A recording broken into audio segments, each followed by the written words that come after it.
is whether Museveni's state is qualified to cater that. One, a chimp is in the stone, ignorance. Because what makes you a Munyankole? What makes them Munyankole is because Waliwo Kingdom, Joita Ankole. The same is true with Toro, the same is true with Unyoro. Actually, to go back, Ogamenti, whoever has been in his list, they have been in politics. It's not true, Ole. Where politics are going to is listed, no doubt. Okay? Era abatawanyiza nnyo mu EU. From EU. That is purely ethnicity. Naye Cardiff, some time. Actually, very obvious. Naye bagezezzaako to manage it.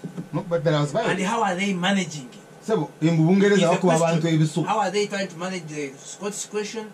How are they managing the Welsh question? How are they managing the Irish question? Yeah, but you see, here we are living in deception that the problem does not exist.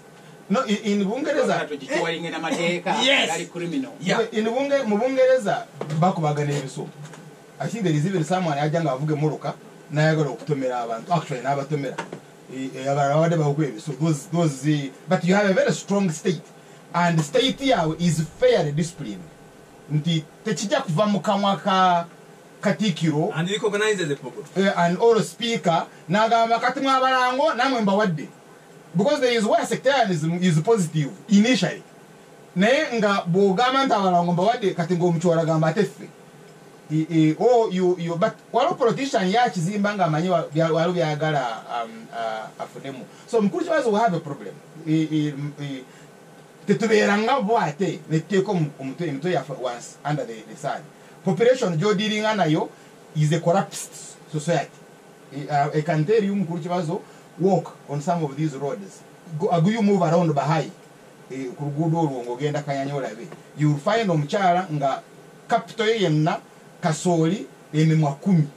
Ayina obwana bubiri ayosa kasooli at best bw'aba akoze amagoba mangi nnyo ng'oggyeko ezesigiri oggyeko amanda n'ebirala, it can't go beyond 2,000 shillings.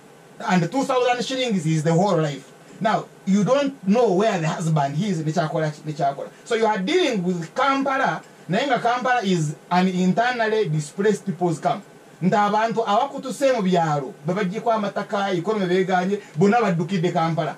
And in Kampala you can't live nga toyina nusu. And so when you are in that corrupts, then knowing zamu in enjiri of sectarianism. I don't know German sectarianism in moon, because there are others who also have guns.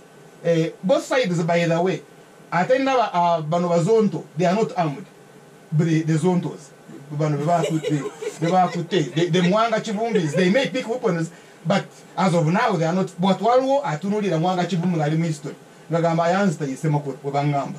Katwe, Geza Akora Bay, this is Jakubera and Akavayamku. So tell them a zone. Part of the group.